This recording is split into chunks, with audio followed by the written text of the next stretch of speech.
Welcome to Living Wisely, everyone. I'm your host, Allegra Hassan. And listen, we're here today to teach you how to live a more healthy, wealthy, and wise life. I have an incredible guest here. Her name is Roberta Fauntroy. She's a business coach and strategist. So, Roberta, thank you for being here today. Allegra, I am so pleased to be here. It's just my pleasure. Oh, I'm glad to have you. And I'm very excited about what you're doing and the show, and glad to share what I can today. Okay.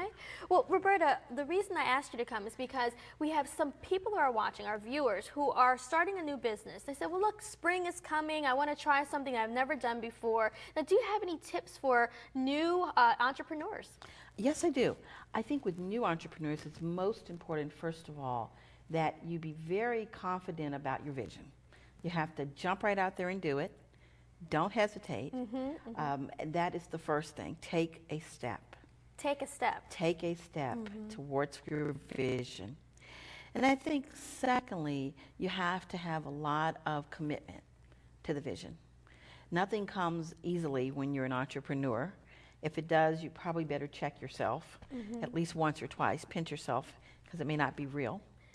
Well, can I just stop you for a second and ask, when you say take a step, does that mean leave your job? Does that mean? No.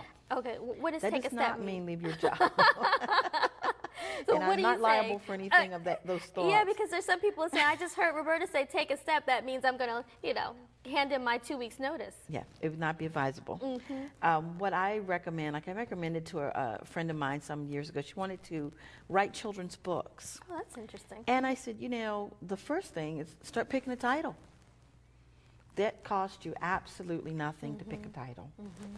Pick the title, write down some titles of books, write down some concepts, but begin to put your, if you will, put the vision to paper. That's the first step. Okay.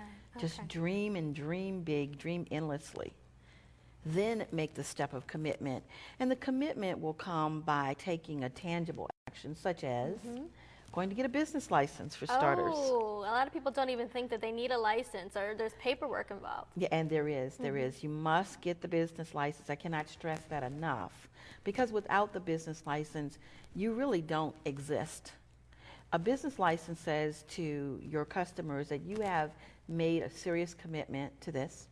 It also says to your customers that if any insurance is needed or whatever, that you're likely to be the kind of person who's also gone ahead and invested in insurance. And that's important, because if you're a new entrepreneur and something does happen and someone, God forbid, wants to sue you, they can take your home, if you don't have a license, if you're not.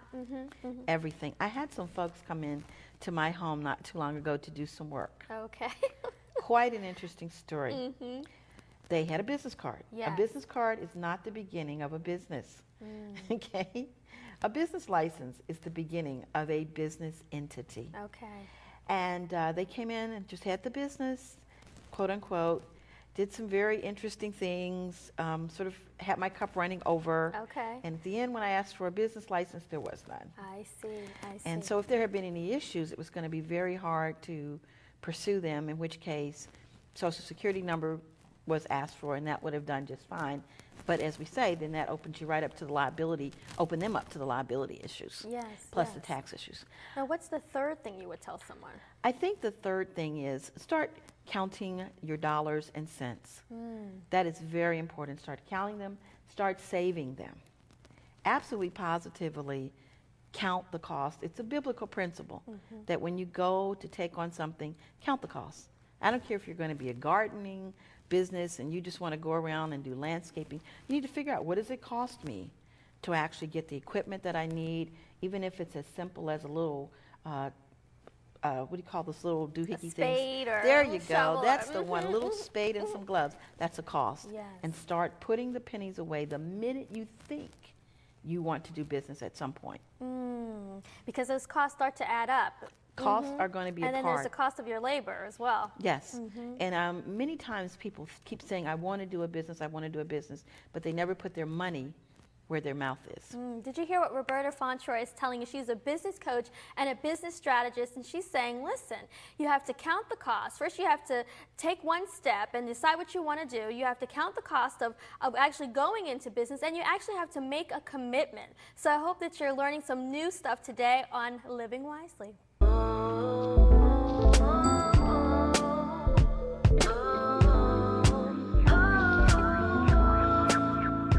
Well, welcome back to Living Wisely, everyone. We're still here with Roberta Fontroy, and she is a business strategist, and we're just excited that she's with us. Now, Roberta, here's the question I have. We have lots of viewers who already have a business, and they've been doing it for 1 year, 5 years, and they said, listen, things are not moving. What can you tell them? You have any tips that you would, offer to them?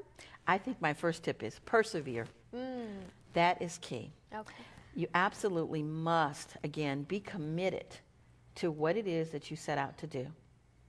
You will not be able to get there if you do not say, I'm going to. A wonderful associate of mine I was talking to yesterday, my hairstylist, who's been in business for 11 years, we were discussing this whole entrepreneurial experience. And one of the things she said is that she feeds her mind good things. She makes sure that she does not think negatively. And of course, she's a woman of prayer and faith. And so that keeps her motivated and energized also. So perseverance is number one. Okay. Number two is you need to know the difference between marketing and sales. Now tell us a little bit about that. In my MBA program, we learn marketing. We learn about the environment that you'll do business in. We learn about who our competitors are, and we learn to sort of plot ourselves out on the map. But what typically is missing is what's the sales part, the promotional strategies. Number one, you must have a way to generate leads. So you need lead generation programs, whether that's going to be flyers, whether that's going to be search engine optimization, whatever it is, you need a system. It needs to be a system that draws in thousands, not one or two. Not one or two. Leads.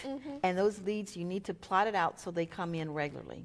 And then you need to have the other part of your sales system, which is that you need to make sure you have quality promotional materials that go out regularly.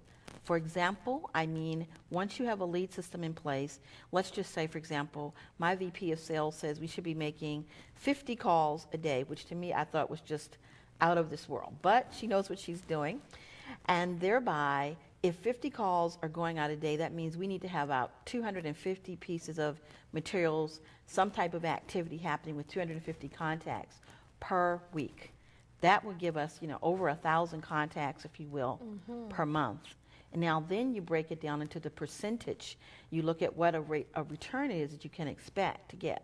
So if you say that you want to be $1 million business, there are actually numbers that we do, for example, as a business strategist, to help you calculate how many leads you need every day, every minute, every hour to get to that number. Do you also help people if they say, listen, I'm used to using flyers, I've been using flyers for 5 years, it's really not getting me anywhere, or I do one ad in the local paper and that works, I get, a couple people here or there. Do you help them and say, listen, you don't really need to be using flyers, your customer base should be more internet-based or something like that, so you can tweak what they already have in place? Yes, yes. That's a big part of the business strategy component that I do, is to really look at what it is that you're doing, what is working, and what is not effective. And what is not effective. What is not effective.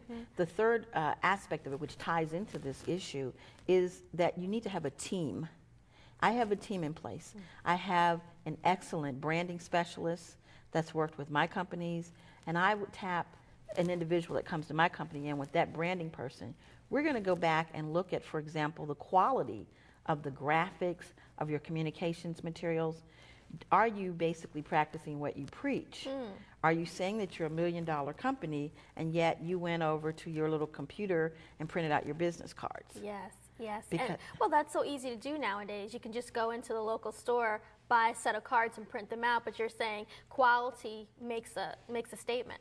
If you want $1 million of my dollars, you need to show me that you've made $1 million investment in your own business to make yourself of value to me, for me to trust you and say, gosh, you know what, that's $1 million company. I trust them. Again, they'll have the infrastructure in place to do what I need. And that includes the website as well. That includes your website. It includes any of your logos.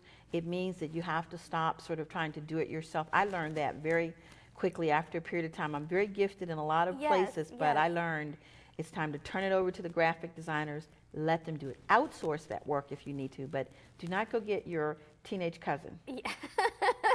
Not if you want to be in the big leagues. You have to decide, am I going to play in the minor leagues, major leagues, or the big leagues. Well, you heard it here from Roberta. You've got to decide, are you in the minor league, the major leagues, or the big leagues? And so that's what you have to decide as a business owner. Now, we're here to help you with some tips on how to take your business to the next level, and just tune back in to Living Wisely. This has been Living Wisely. If you would like to contact us, write to P.O. Box 1421, Laurel, Maryland 20725, or email allegra@wiselifechoices.com.